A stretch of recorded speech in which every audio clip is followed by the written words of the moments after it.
On nous a demandé de réaliser un biscuit avec de la châtaigne ou des marrons. Et ça tombe bien parce que justement, une des personnes qui nous suit nous a confié une recette qui correspond tout à fait. Alors voilà, donc aujourd'hui un biscuit facile, chocolat châtaigne ou chocolat marron. Pourquoi j'ai dit châtaigne? Eh bien, simplement parce qu'en réalité, le marron n'est pas consommable. Les fruits que l'on peut consommer, ce sont des châtaignes, voilà, que l'on appelle marron, mais en fait, ce n'en est pas. Alors, les ingrédients, il nous faudra la traditionnelle pincée de sel qu'on met toujours dans les pâtisseries, 100 g de chocolat noir, 80 g de beurre, 250 g de purée de marron, donc de châtaigne bien sûr, 2 œufs, 80 g de sucre, 80 g de farine et une petite pincée de bicarbonate pour faire lever le biscuit. C'est tout simple. Première étape, dans ma casserole, il y a le sel, le beurre, le chocolat, la purée de marron. Je vais gentiment mettre fondre tout ceci. Voilà. Ça sera plus facile à travailler après. Et tout à l'heure, je viendrai donc sur la table. Voilà. Donc, je vais laisser fondre tout ça et on se retrouve dans un tout petit instant. À tout de suite. Nous revoici pour la suite. Alors, tout est bien mélangé. Voilà. Donc, je suis maintenant sur la table. Évidemment, je continue à travailler dans ma casserole parce qu'il n'y a absolument pas de raison de changer de récipient. Voilà, et j'avais bien sûr tout organisé d'avance pour justement éviter de vous prendre trop de temps.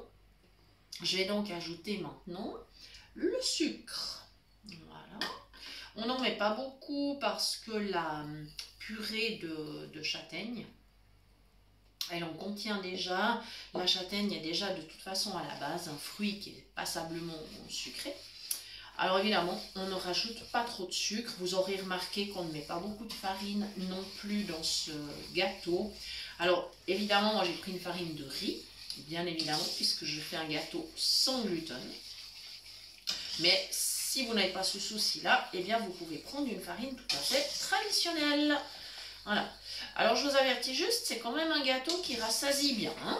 Voilà. Donc il ne faut pas le déguster après un repas trop copieux quand même, hein. Voilà, et vous pouvez, disons pour qu'il glisse bien, l'accompagner par exemple d'une compote de fruits, avec les pommes, les poires par exemple, ça va très très bien. Et puis, comme c'est surtout un gâteau qu'on fait, on va dire, en automne, en hiver, hein, l'été, c'est vrai que c'est pas tellement la saison. Voilà.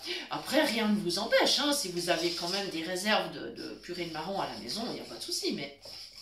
Voilà, c'est vrai que c'est plutôt un gâteau pour l'automne et l'hiver. Voilà, maintenant j'ajoute mes œufs, mes 2 œufs. Ah, c'est pas celui-là, non, c'est le bol suivant. Voilà. Eh oui, merci. Pas de souci. Voilà, c'est bien d'avoir un homme à la maison, hein.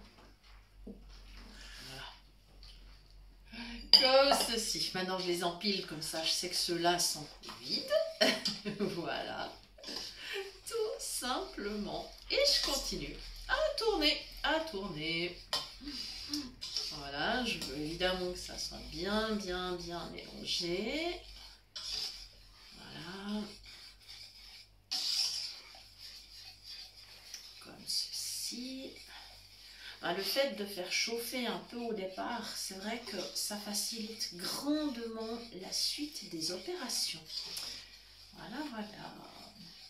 Comme ceci. Voilà, je vous rappelle aussi que depuis quelques temps, vous pouvez nous retrouver également sur Facebook. La page porte le même nom que la chaîne, c'est-à-dire Cuisine Pratique pour les non-voyants. Merci d'ailleurs, vous êtes déjà très nombreux à venir sur la page. Merci beaucoup. Voilà, et merci bien sûr aussi à tous ceux qui viennent sur la chaîne, que ce soit par le biais d'autres réseaux sociaux, de résultats de recherche ou directement sur YouTube. Eh bien, merci infiniment. Nous vous sommes très reconnaissants de nous suivre et nous espérons que nos recettes vous plaisent. Et voilà, il me reste à rajouter ma farine de riz. Et j'ai déjà mis dedans la petite pincée de bicarbonate. Comme je vous dis, j'essaie vraiment de ne pas vous prendre trop de temps devant votre écran. Voilà. Je continue à empiler. Voilà. C'est pratique ces petits bols. J'aime bien travailler avec ça. Je trouve que pour préparer les ingrédients, franchement, c'est top. Et voilà. Surtout quand on doit présenter une recette, c'est quand même mieux d'avoir les ingrédients près d'avance. Et voilà, mon gâteau, eh bien, il est presque prêt. Ma pâte est presque prête. Non, le gâteau, lui, il va falloir qu'il cuise. Il va cuire d'ailleurs à 180 degrés pendant environ 50 à 55 minutes parce que je vais prendre un moule à cake. Évidemment, si vous prenez un moule rond qui est moins haut, dans lequel la pâte va s'étaler plus, eh bien, vous allez réduire le temps de cuisson. Il faut toujours vérifier, ça dépend vraiment du récipient dans lequel on le cuit. Voilà. Et puis ça dépend aussi bien sûr toujours de votre four, s'il chauffe vite, pas vite, s'il est à chaleur tournante ou pas. Voilà.